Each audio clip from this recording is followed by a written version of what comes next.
Magandang araw mga bata!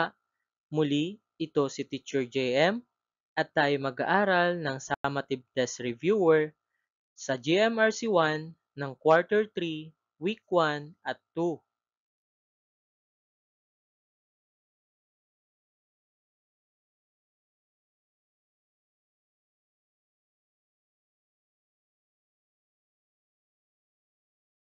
Paunawa, ang lahat ng nilalaman ng video na ito ay drill lamang upang makatulong sa mga mag-aaral sa kanilang lingguhang pagsusulit. Maraming salamat po sa inyong pangunawa. Panuto, piliin ang titik ng tamang sagot.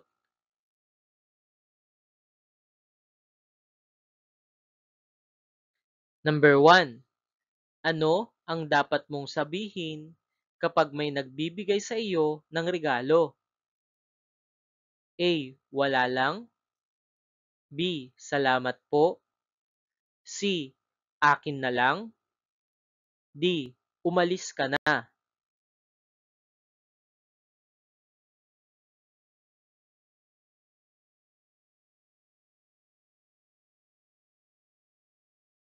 Ang wastong sagot ay letrang B.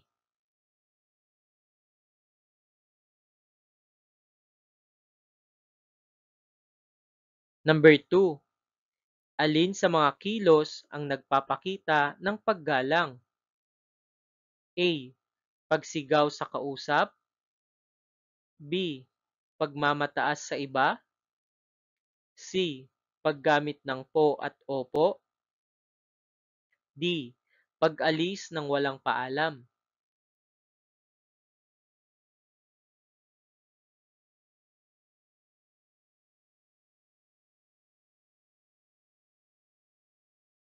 Ang wastong sagot ay letrang C.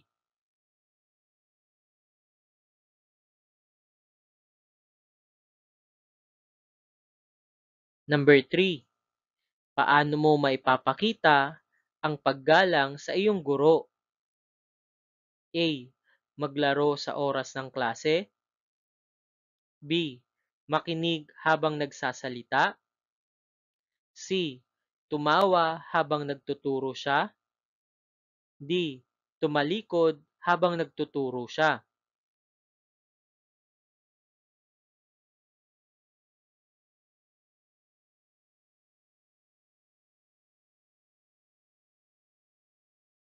Ang wastong sagot ay letrang B.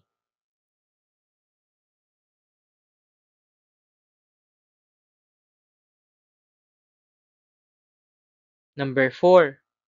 Kapag binigyan ka ng tagubilin ng iyong nanay bago pumasok sa paaralan, dapat mong A. Sundin ito. B. Tawanan ito. C. Kalimutan ito. D. Ipagmalaki ito sa iba.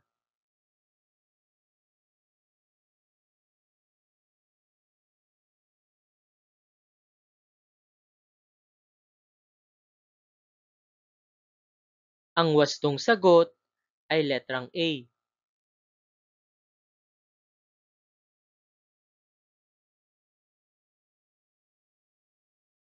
Number 5.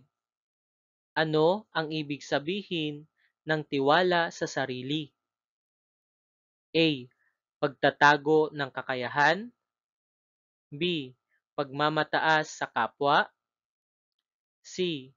Paghihintay sa tulong ng iba. D. Paniniwala sa sariling kakayahan.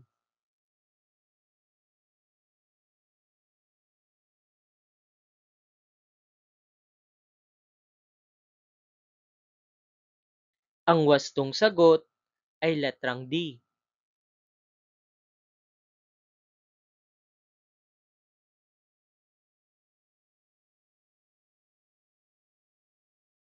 Number 6. Ano ang dapat mong gawin kapag nakasakit ka ng kaklase? A. Sisihin ang iba. B. Tumakbo palayo. C. Humingi ng tawad. D. Magpanggap na walang nangyari.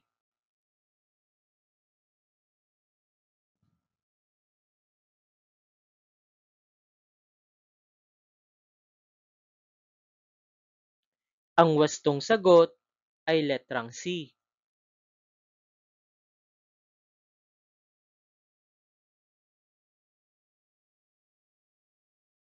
7.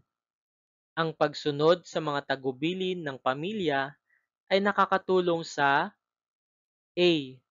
Pagtatago ng katotohanan. B. Pagiging tamad sa tahanan. C. Pag-aaway ng mga magkakapatid. D. Kaligtasan at mabuting pakikitungo.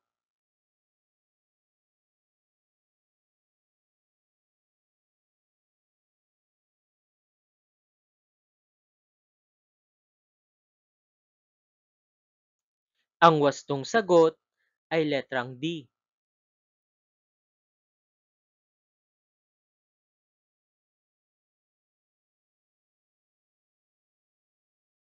Number 8. Ano ang dapat mong gawin kapag nakarinig ka ng payo mula sa nakakatanda? A. Baliwalain ito. B. Tumawa sa narinig. C. Sabihin na mali siya. D. Pakinggan ng mabuti.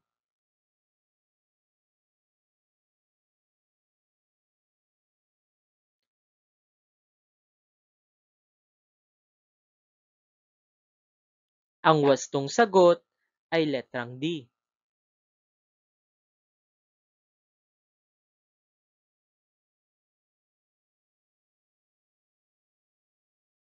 Number 9.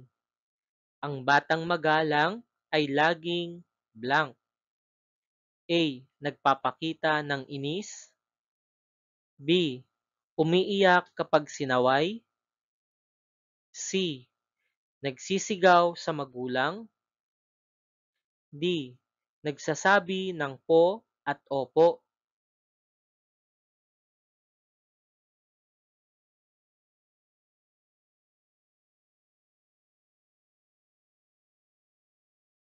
Ang wastong sagot ay letrang D.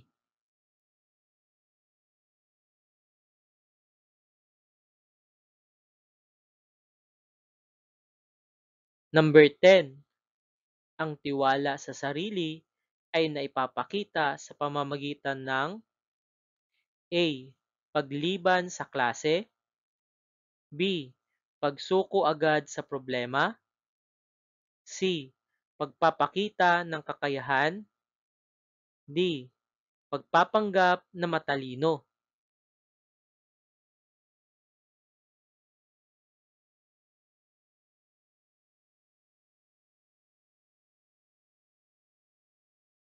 Ang wastong sagot ay letrang C.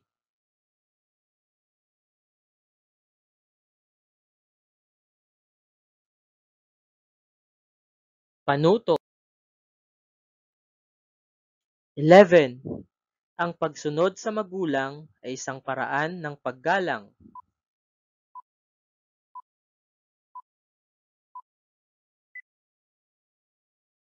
Ang wastong sagot ay tama.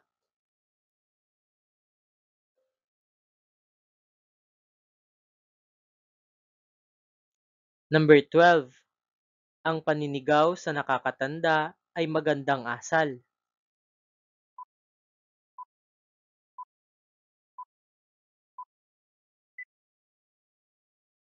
Ang wastong sagot ay mali.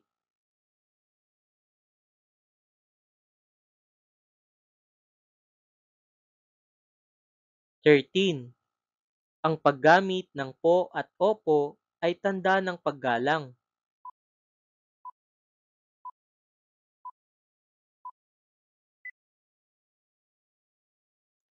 Ang wastong sagot ay tama.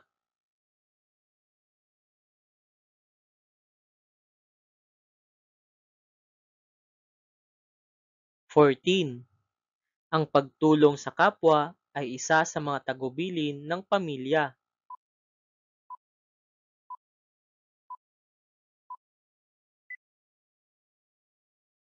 Ang wastong sagot ay tama.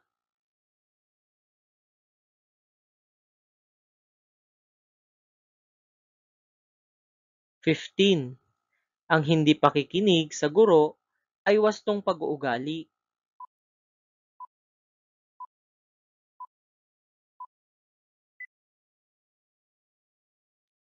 Ang wastong sagot ay mali.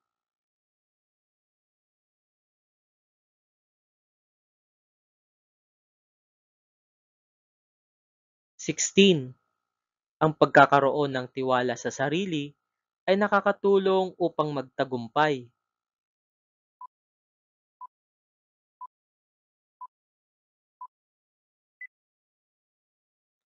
Ang wastong sagot ay tama.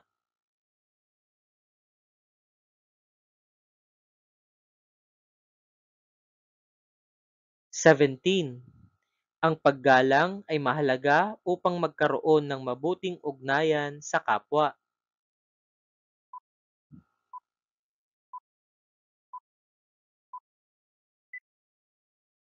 Ang wastong sagot ay tama.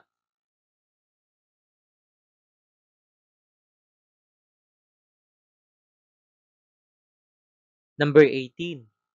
Ang hindi pagsunod sa tagubilin ng magulang ay nakakabuti sa sarili.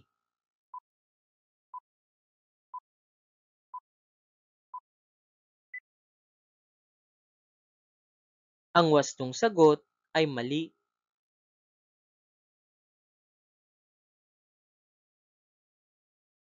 19. Ang pakikinig ng may pangunawa sa sinasabi ng iba ay paraan ng wastong pakikipag-ugnayan.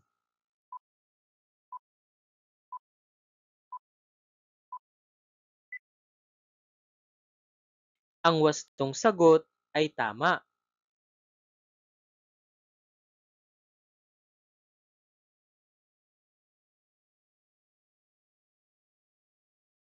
20. Ang batang may tiwala sa sarili ay hindi sumusuko sa mga hamon.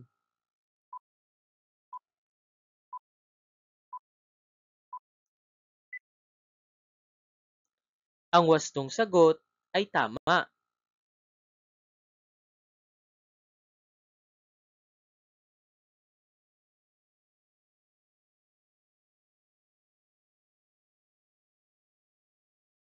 Maraming salamat sa inyong pakikinig. Muli, ito si Teacher JM at huwag kalimutang mag-subscribe sa ating YouTube channel. Please like, comment, and share, and click the notification bell for more videos.